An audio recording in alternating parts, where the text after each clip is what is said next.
What's up? Welcome to the Road to Discovery podcast. Can you hear me all right, Ray? Yes, sir. All right, I can hear you perfectly too. All right. Today, I have a lot of gratitude because I have a guest today, and he's going to be sharing some of the energy with me and sharing some thoughts. How you doing, Ray? I'm so joyful, so abundant, so happy. I'm so grateful, man. It's been a good day. I feel it, man. So, just to introduce also myself first, my name is Kristian King Taylor. I'm an active hypnotherapist specializing in past life regression. And I also love having conversations with dope people that are in the spiritual realm that know a little bit about what we all need to know about, you know? So can you introduce yourself real quick, Mr. Ray? Well, Ray, man, from Detroit, Michigan. I grew up so religious. My mama was an apostle. So not only did she lead churches, but we opened up churches. She was over people that led churches. So it was deep in there. So I got to the point where I got so deep. I did everything out of my mark, just 100% right. And it just led to nowhere. I just kept running to this brick wall. I'm like, this is crazy. Like, I'm not living halfway like some of these people. I'm looking up Hebrew scriptures, Aramaic,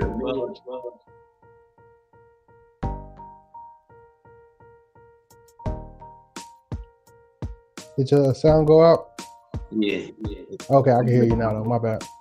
No, it's all good, man. So that just led me to a path of knowledge, you know?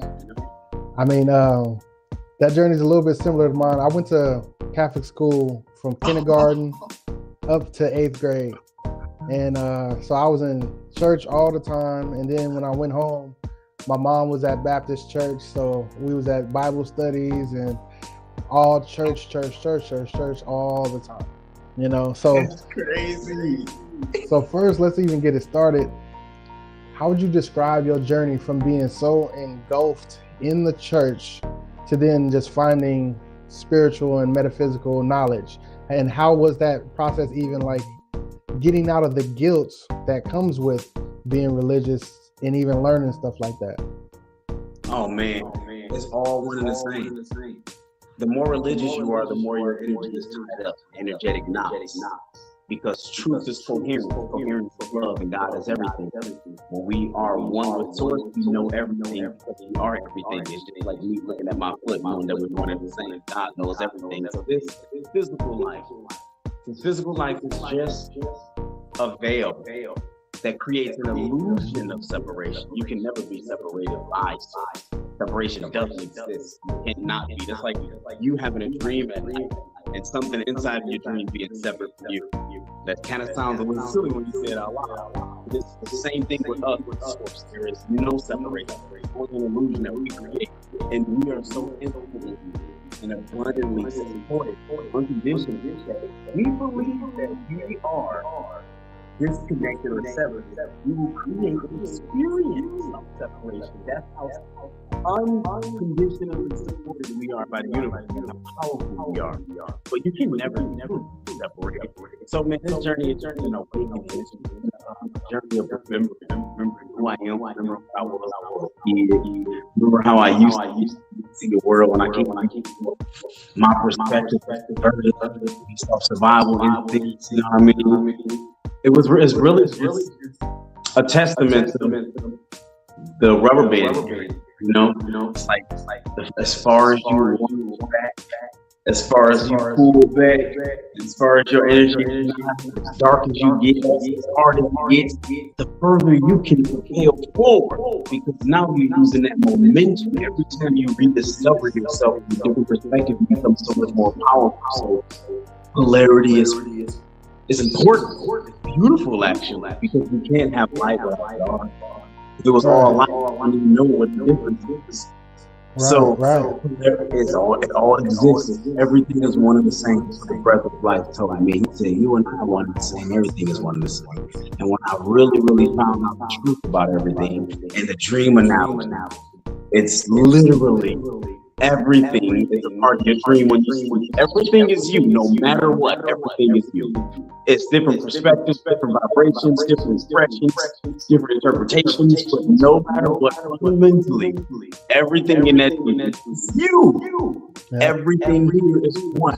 Everything is source, no matter what. So yeah, man, remember, if I can utilize your own words, remember more. Yeah, it's like I think it's a quote by Rami where he says, when you're holding a drop of the ocean, you're not just holding water, you're holding the ocean in your hand. Exactly. You're not just holding a water drop, you're holding a piece of the entire ocean. It doesn't separate when you separate it. Exactly. You know? Yeah. Ooh. Can you, and I really like that rubber band analogy, because I believe that, because I'm not opposed to the lessons of the Bible and other things. Like they have lessons, they have beautiful words and things that can enlighten you. And I believe a lot of those things that I learned from all the years of Catholic school, once I start opening my eyes to what the whole of spirituality is, not just a section of it, I was still very educated from what I learned in the past, but now I was able to refocus it and actually see it for what it really is, you know? Because I believe the Bible is not, you know how like, it's like when people read Harry Potter, they're not acting like there's an exact person doing this and doing that.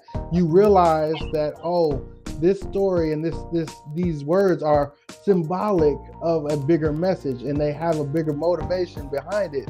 But when people read the Bible, or when the Bible is spit to you, they act like it's so literal and that we should be looking at it literally, when in fact, we should be looking at it more figuratively of like, what is the lesson I need to learn from this parable, from this story? Yes, exactly. I agree. Because you limit it. Once you personify everything into literal manifestation, then it's limited. But once you look at it as an allegorical idea, you can damn near apply it to almost every asset and every facet of life if used that way. It's so much more powerful. A lot of those allegories can be applied to everyday cycles that we're still stuck in and perpetuated, not even knowing it. But we think this was a physical manifestation of something, so we think this was a one-off, and it's just nothing that doesn't apply to my perspective. I'm nothing, can never. But if you look at it allegorically, universally, you are exactly what you're being described. That's all happening psychologically.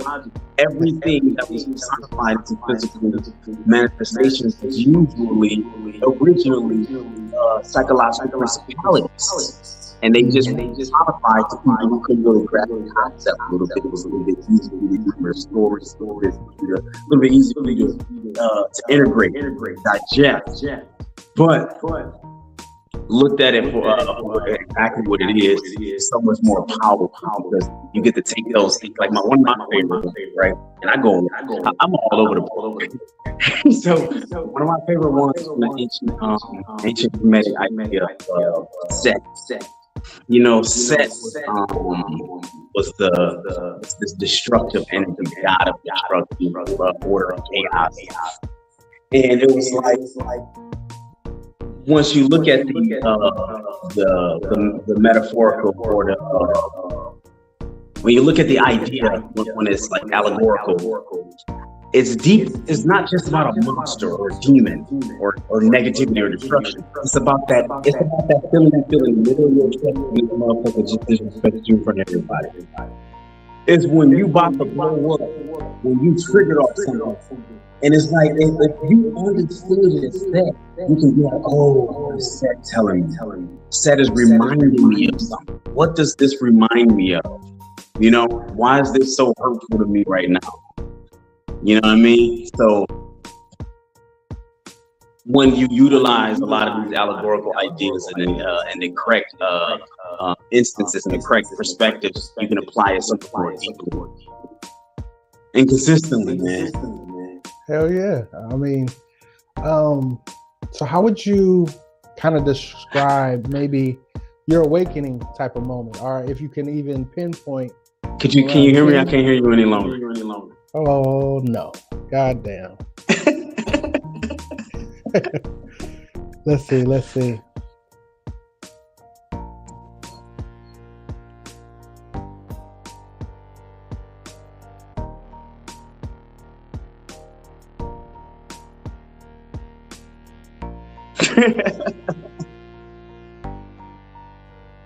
All right, can you hear me?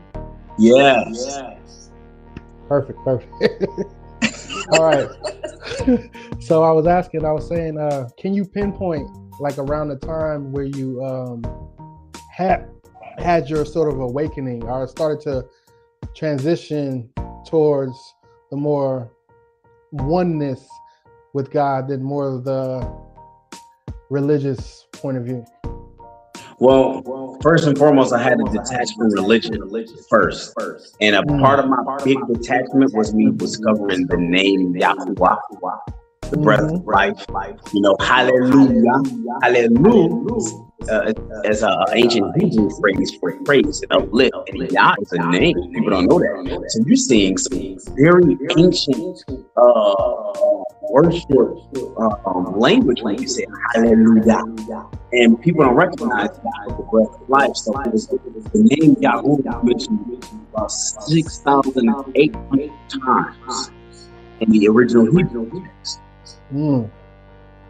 However, in the modern text, like the King James, it's mentioned 0 times. And Yahweh is mentioned once. But Yahuwah is completely gone. And that blew my mind. Because when you add the name into certain context, it changes the entire interpretation of some of those texts. Like for instance, where it say you should not take the Lord your God name in vain. That's what it says. What it says, Exodus 20:3. No, Exodus 20:7. But when you insert the name, it says you should not take the name Yahuwah, your God, in vain. And to take something in vain means to not use it. Like if I'm waiting in vain, I'm waiting for nothing. If I'm doing something, I'm doing it in vain, I'm doing it for nothing. So that's in vain. That means I'm not using it at all. How many people even know that? So that blew my mind. Here it is. I'm so deep into religion. It's about praise your name. And it's like Pastor Jesus up here talking about praise his name and glorify his name. I thought to myself, Pastor Jesus, you ain't saying his name all year. I ain't never even heard of it. Matter of fact, it's out the Bible that you use. The crazy part about it, Geneva Bible was written in complete English before King James, which is written in complete English. So we gotta ask yourself, why would you have to translate it from English to English? You start seeing some of the things that would change your mind. But this is even ancient before that. It took this out centuries ago. And it made me wonder, this is so powerful. We are so in love with like all God's children. This is God's name. We're up with God. Why would we not want everybody praising his name? Threw me off. I went down the rabbit hole and then came us. Down everything, and I recognize that the ancient Hebrew religion, the ideology came from the ancient Canaanites, and Yah was actually a part of the entire council of God, with the head being El Elyon, and El was actually still mentioned in the Bible in Genesis. Separate from Yahweh. We don't nobody explore that, but according to the Canaanites, that was one of El's children. Really? Yes. And that notice they don't listen to it. And matter of fact, when you look in Genesis, I can find you the exact scripture doing it. But it says that the Hebrews were given to Yahweh. As if El was just giving certain people to all his kids, and he just gave the Hebrews to Yahweh, his kids, and all of the other type of other people. And they were the ones that wrote the Bible. So the entire prince is based on their perspective. This is why everything else is more. But when you get the brighter, when you have the full picture, that was supposed to be one. connected to one God, there was 11 other gods. Mm-hmm. And if you looked at the entirety of everything, you would see that it wasn't ever meant for one person to be separate about anything. It's about everybody to have access to access to source. But everything, that got me kind of rabbit. I was kind of Hinduism, and then I was Buddhist because I love how the ego and when I learned about I would have a little bit of Buddhism and how it's kind of influenced me. How mysticism was kind of knocking out Christianity and parallels. Everything is what it is. No matter what, almost remembering hypnosis or Tao or the Brahma or the Christian. You know, it's I want to pause you real quick because your voice is kind of breaking up, and I want people to hear what you're saying because your journey is like kind of mirroring mine, because I did kind of the same thing. I went through Buddhism and then Taoism and then Hinduism, and I just wanted to dive into all the things because I remember when I was in Catholic school, I asked a question. I was like, so do we damn somebody if they're born in China and they don't hear the Catholic point of view, and do we just say, oh, they're damned to hell just because they haven't heard it, or if their version of something is this? So I always had that idea in my mind. So once I got to the point where I was arguing with people at church all the time, I started diving in to all these religions, and then Taoism really grabbed me because it's letting go of that control you have, or that idea that you know everything. Yes. When in fact it's all about just trust and just trusting that you're not supposed to know everything. You're supposed to be present and be a part of what is, you know. And the way it broke down, and then Buddhism, and then I used to randomly used to like to walk into Buddhist temples and different temples when I would walk around, and I would love to just walk in and just catch the energy I would get. Yeah. And it's funny, you could walk in to a Catholic church or a Christian church, and they're like, oh, well, who are you? What are you doing here? Do you know somebody? Da, da, da, da. You walk into a Buddhist temple, they're just like accepting, they're giving things. They're like, come have some, like, it's a different energy. And you gotta know that's connected to the religion you're sitting in. You know, when it's an open energy, open love, that's a different thing. You know, and even beyond that, like Buddhism and Taoism isn't really based off of saying it's a religion. It's just saying it's a way of life. Like, there were many people that were Buddhists. There were tons of Buddhas. There were multiple people called Jesus. There were multiple people Christ. That was more of a state of mind. That was a state of mind in which people upheld in how they moved through life.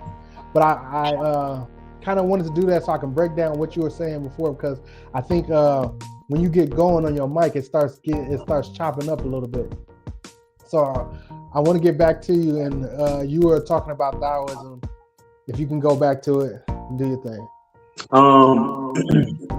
The Tao was one that really resonated with me as well. Because it was more about presence and being instead of performing. Something I used to think about afterwards, after my awakening, when I was back, was how being so religious and being judged by an entity at all times. How can you genuinely be authentic? Because are you actually going to say or think or move in a way that makes you feel the most who you are, or are you doing in a way that makes us proud of you? Because you really don't get being judged 24/7. How dreadful, how heavy. That makes a lot of sense. That was something that resonated with Taoism. It was a more gentle, almost medicine, you know, of the mind and soul.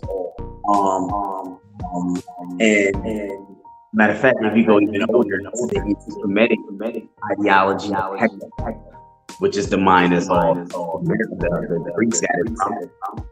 Your mind is everything.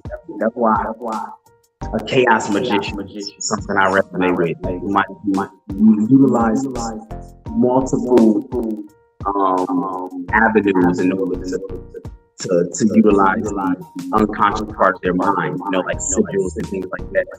But at the end of the day, no matter what, the mind is, get yourself to actually be it, you believe it, you are it.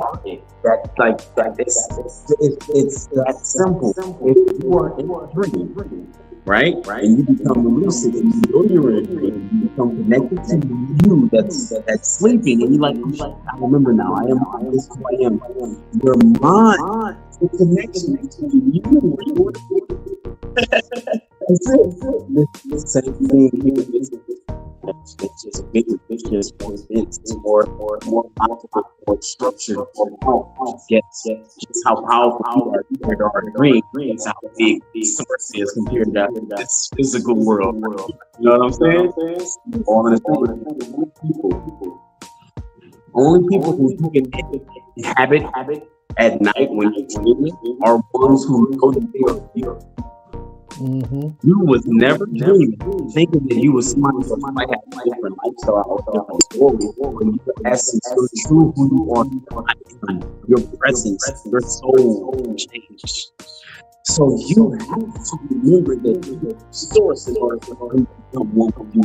That's because if you don't remember yourself, because the old he can inhabit the ones that remember that they are him or her or they can't escape it in what we can describe. Because it's in this world, not forever it is. But you have to know that you're connected in order for the actual connection, So I love anything that because it changed my life. Like you can choose to be happy. It's not dependent, nothing at all. Like you happy. Yeah. But when something happens, I just choose to be happy. It's so much more fun than being fucking sad. I just rather be happy today. But the Western, it's a good day. The Western way of thinking tries to teach us that everything is transactional. Like, I'm only happy because of this. I'm only this because of this. Instead of choosing your being, choosing what you are. It doesn't have to be a reason, And that's the real key. That's the real key, because once you have a reason, you always have to be fueled by some external entity, by something on the outside. So if we're talking about how we got into all these different things, what's your thoughts on why we're intentionally delivered the opposite of what we should know? Because the whole point is to remember and rediscover ourselves and see ourselves from every perspective, every point. You are meant to be right here in this moment, in this perspective. You were chosen for a specific reason. Your perspective, your soul, your spirit is meant to inhabit this frequency, this exact frequency for a specific reason. The reason is not predetermined because we get to choose whichever frequency we get to exhibit, which one we get to experience. Everything is happening all at once, one big ass.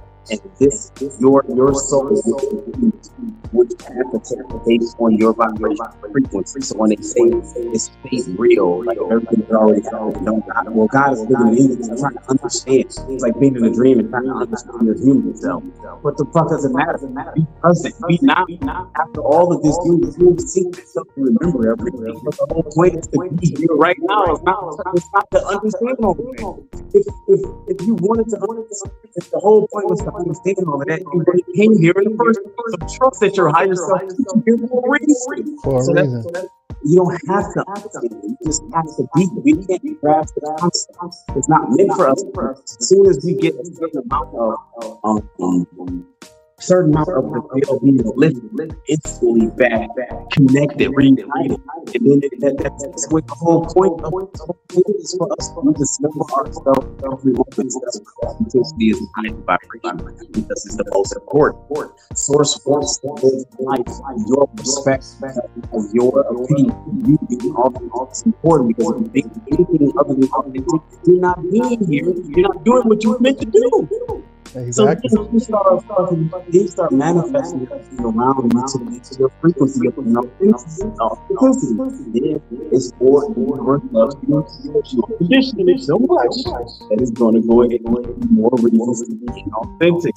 I'm too afraid to be authentic. Now I got to this to get the girls. I got to do this.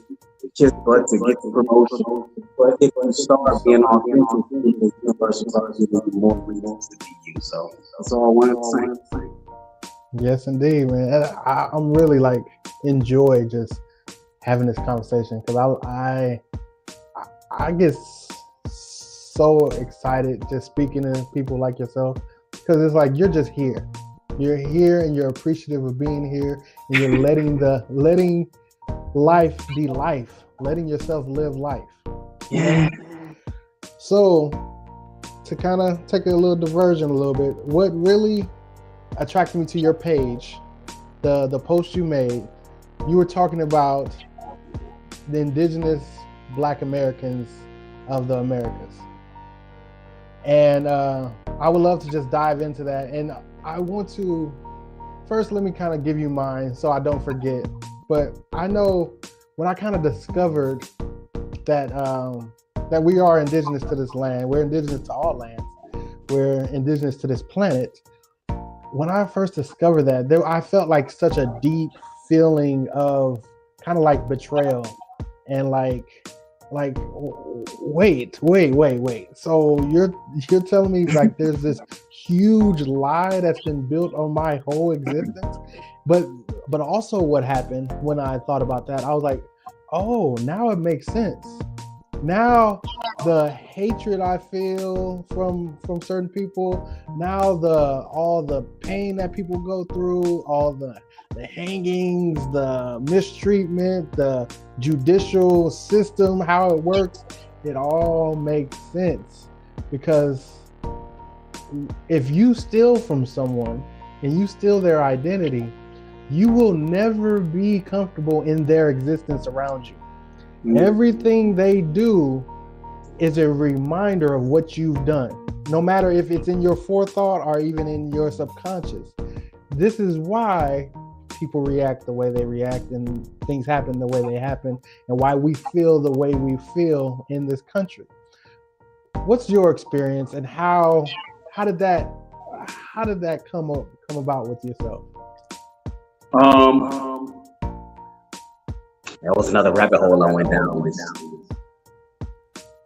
I already knew that. Like I grew up, we claimed that we knew about it, that we had Cherokee in our family, right? And we give you a few names. We have a Cherokee. My great uncle name was Cherokee, but my mother name is Never, right? My grandma name was Anita, and my auntie name is she just passed life. Her name was Herazah. My cousin name is Kokalea. We got Kokalea Peter, Swanto, Hucklebuck. We got them all. So we had these things. So we already knew this, but I just thought we were an exception, right? Mm-hmm. Right? I never knew that everybody growing up talking about they got Indian in their family. I never put two and two together. That's everybody said they had Indian in their family. I was just the one who had the name, so we just do and so I started using the pattern recognition and piecing together more and more, and start reading about the Trail of Tears. When you start reading about the wars, your third eye blow up, right? You read about we were attacked from all sides, British, French, and Spanish. And Spanish, yeah. They always hitting us from all sides. And when I went deeper, right? Because like so what was happening right before that? Before that, it was more of us here. It was a group of us that left boy. we were interconnected in our territories. So a lot of these giant territorial structures and still see some of these things throughout the United States and other countries. That was part of the civilization that was here beforehand. They weren't defeated. A lot of them left. We were here about 7 left. And then we got attacked. I don't know what happened. I don't know on the other side, the side. Because at first I thought, I was thinking to myself, how did we defeated by these people? It made no sense. Y'all got all these people, and I really meditation. I'm seeking out pieces together. That wasn't the original one that built all of that. That was part of the offspring. I was somewhere. I don't know what in the mud. They weren't created to destroy the people. They were created to destroy evidence. So at first I was like, how the weather took them down? Y'all got frequency tower. Y'all got the ability to pull energy directly from the people. They was on Tesla shit way before that. Nothing. So it took me a while to piece together that it was not to destroy the people. They were on our own. They attacked the ones that was left. Took them in as prisoners of war, slaves, and they destroyed all of the old structures, mud. All of that frequency, all of that energy stuff, all of that old. They've been here. That's old technology, man. They think this stuff is getting crazy. They've been doing this. The seasons, as a matter of fact, it ain't what it used to be. It used to be overall a lot less wind, a lot less cold. It was more. Look at how everything was. It wasn't over negative out here. Like Michigan. But that's another story. So I went down that rabbit hole with so that's why I was so good when I look at somebody like you can see that that's American. Like I look at you, you don't look like most original Africans. You know, when I say American, talk about United States, we talk about North America, South America, and Central America. I get into it with a lot of people. I don't get into it against it themselves, but they talk about Africa is a continent. America is too. Like, do I gotta point it out? I'm saying it's an Aboriginal America. We are all American in the sense of the Brazilians are American. They are American. It's all exactly. From Americans. 100%. You can look at you and see that you go back a few 3, 4, 5 generations somewhere in the Americas. Now we go further back, but we were all connected in different pieces.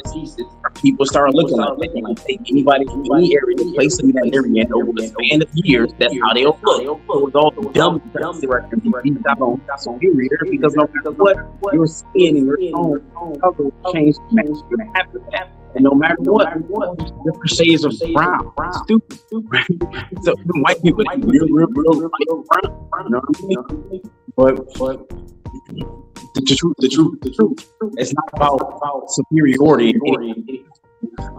Since it's about knowledge that the identity hijacked and perverted, and that people here were always. And when you start looking at it was also melanated. Mm-hmm. You start looking at the laws. He said everybody was melanated, and how they were very similar to what the dark Moorish people. It's overwhelming evidence, and it's kind of crazy because once you look at it, it changes everything, right? How can you trust anything? This Pandora's box. Somebody like me, some of those people that all that stuff. It's easy, but somebody who's still like on level 1 or 2, for them to take that bit back, you'll have to eat everything and call some type of psychosis. Right. Yeah. But it's true, no matter how much it hurt people. It's true. I mean, but the thing is, you can't really argue with somebody that's completely indoctrinated. You know, you have you have to learn how to.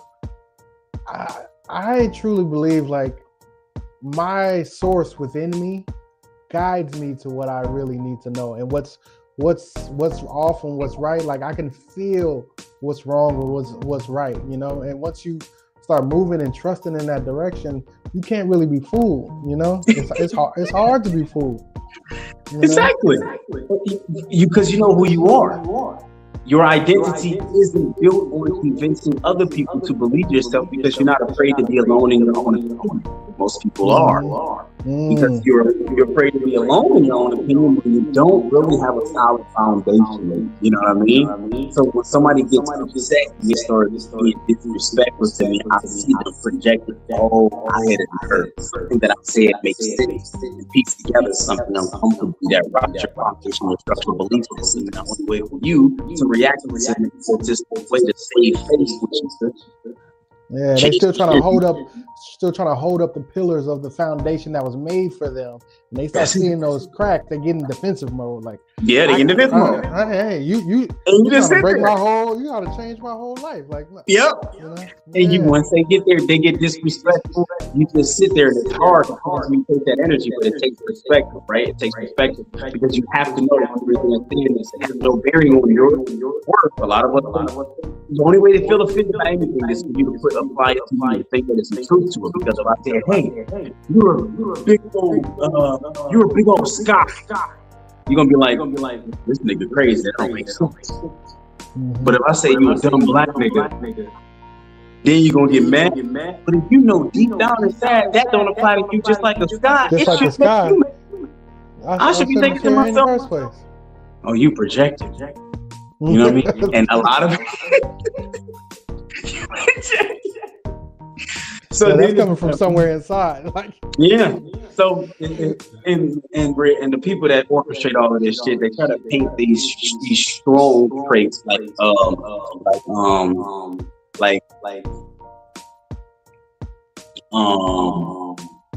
like having like roundedness that's weak. So then, you know, when you actually see somebody just staring at somebody who's having a fit, you know what I'm saying? Society deems that person weak and deems the person with no emotional regulation as strong. Because we've been programmed to think that tough guys are strong. I was watching a movie. I don't watch movies very often because they get me stupid because I see the program.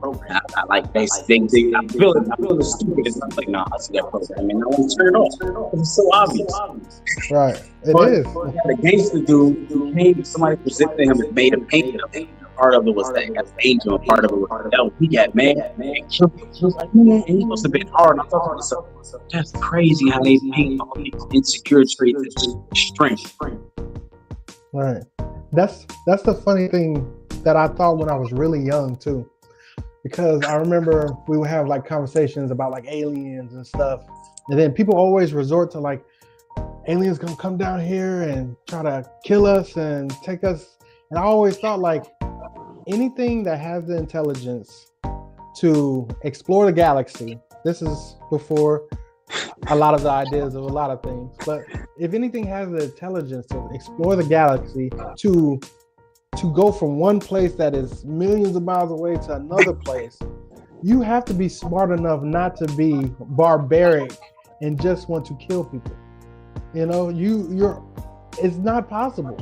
Because once you find intelligence in yourself, you realize, what am I fighting? If I get into a fight at this old age of mine, it makes no sense. You know, I'm letting somebody pull me down to their frequency, other than that being part of my frequency, because I know too much. So it used to blow my mind that so many people think that, oh, if anything is this, they're coming to kill us. They're coming to do all this. And I'm like,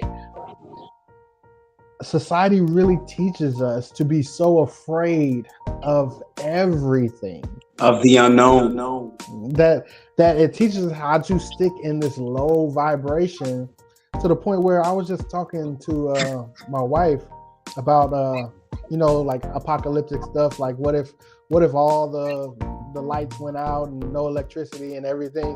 And then there was some show and they're talking about how people will be all it would be chaotic and all this. Like, no, people are going to come together. People are going to realize that we are each other's resources. I'm going to find somebody that knows how to do this, and I'm going to be like, oh, I know how to build this. I can trade this for this. I'm going to do this. That's what's going to automatically catch on. That's what we automatically do. But we are so force-fed this idea of we cannot exist without being governed by this outside source because we're so crazy. Mm-hmm. And that's just not real. And it really opens your eyes onto what are they really trying to make us, you know? Yeah. It's all connected. It's programmed. They never every single instance on every movie, every book, every TV show, every song in which government foundational structure doesn't exist, they always correlate chaos and death and destruction. So you are programmed to think that, oh shit, without this, I need you. Exactly. I need you. Exactly. And you think, man, this don't happen. People just gonna start. No. The most sensible people are the regular folks. The ones that's been organized, they eat babies. So if for some reason the spell broke allowing them not to have a network of all of this shit going through communities, we would most likely revert back to how we are naturally. And that's getting back together, coming together, and working up with solidarity. Like it's nature. It's just like fucking when you look at anything, look at a group of ducks. No matter what, they always end up around each other. You can take them out, you can move them around, you can leave them alone. It's gonna be a group of ducks right here taking care of you, just like humans, just like everybody, man. We're going back to that. Yeah, and that's it. Really, I mean, everything is so connected. Like, it's just seeing a little piece of the plan lets you know the macro of the plan. Where it's like the whole goal is to keep us disconnected, because if we are connected, we turn back into what we were. You know. So on that note, I don't want to get out of here without asking you, what's your thoughts on Atlantis and our connection to it? Well, I think Atlantis was part of the old world. I think Atlanta is related to Atlantis, and that was the heart of everything. Like, I believe ancient Memphis is real ancient Memphis. Egypt.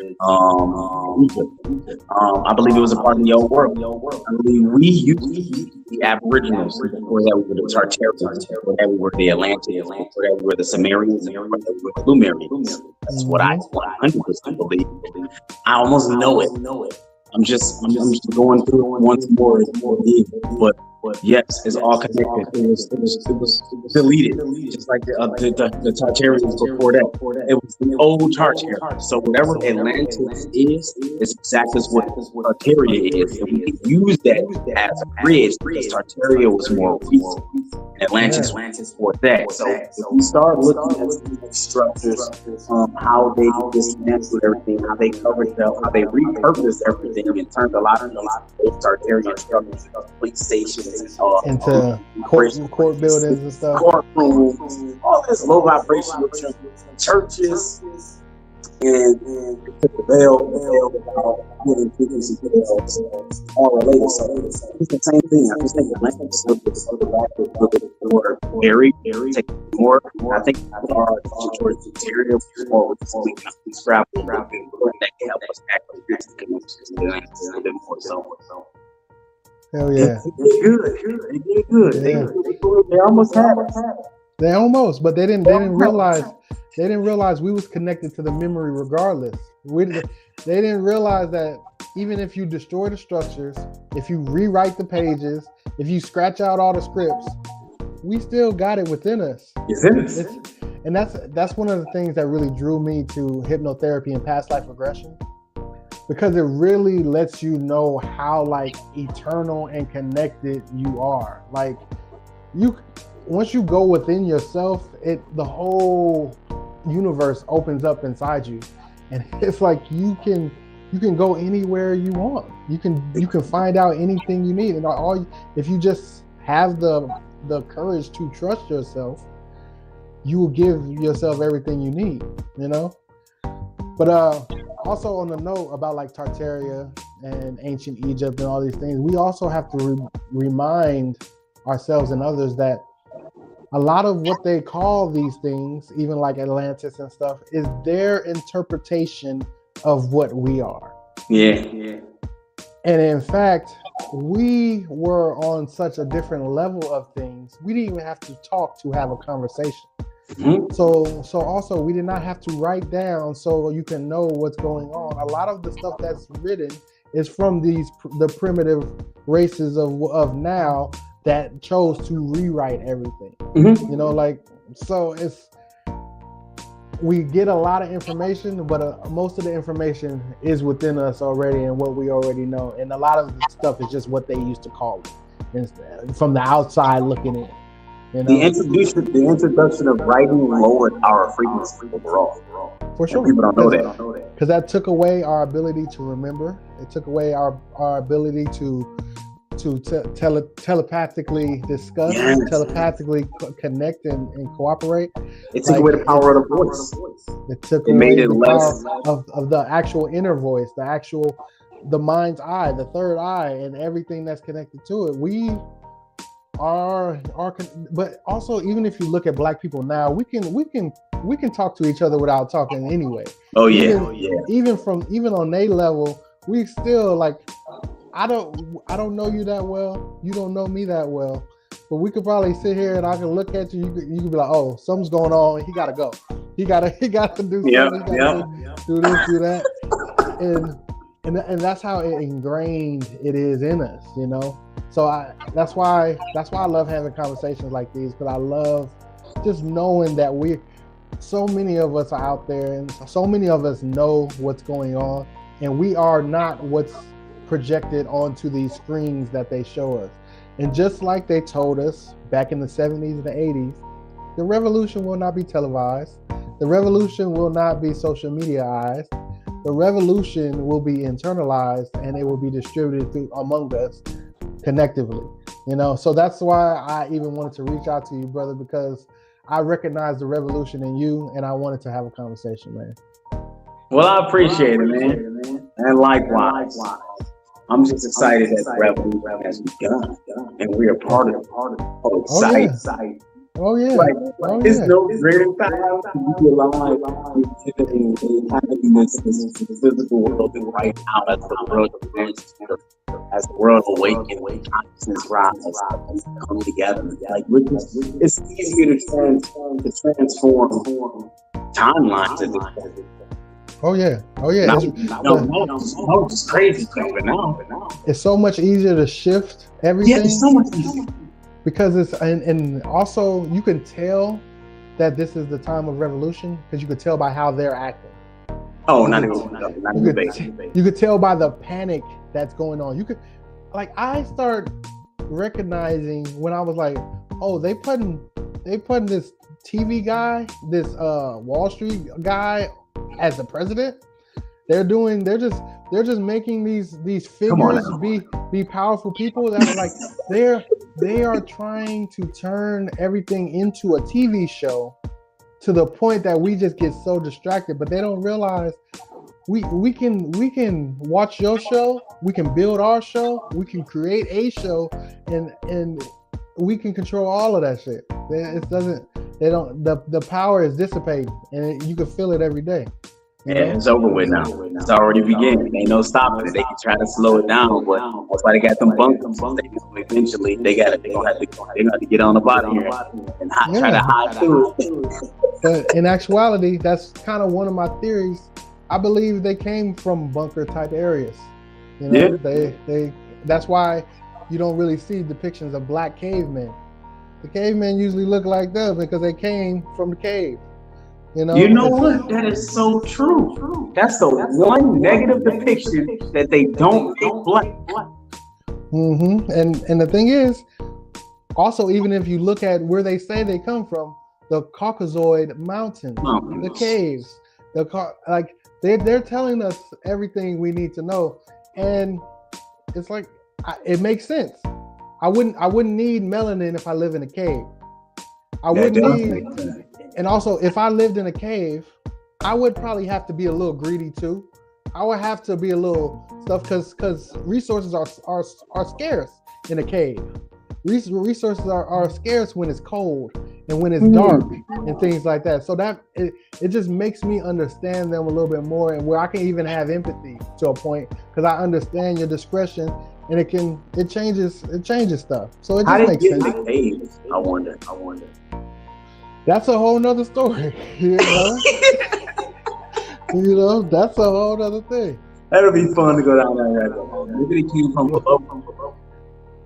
I think that's a possibility, but also I think there's a lot of world that we're sitting on top of, and next to, all on top around. Of all around us, within the waters, everything. You know, but right under us too. I think the closest one is right under us, and we don't know if that's gonna blow our mind. And that's the thing. But it's also just like how we have to look that human life mimics outside life too. So if there's animals that live in the ground and there's animals that do those things, there's people that do that too. If there's animals that live in the water, there's people that did that too. So it's like the way that the world works lets you know how it works. You know, we are taught to shut down outside ideas so we can live in this proverbial box that they built. Mm-hmm. You know, but in actuality, the lessons are in everything around us. You know, everything. Yeah. Everything reflections of something big. Everything is reflections of something big. And it all makes common sense at the end of the day. It makes perfect common sense, you know. But brother, I appreciate your time. You know, I definitely think we need to do this again as I'm down as we can. You know, but I appreciate you, bro, and I love what you are and what you're doing. And I see you, brother, for sure. Man, I appreciate you. Just reflecting you right back, brother. Yes, sir. Yes, sir. And I appreciate everybody checking it out. And we'll see y'all later.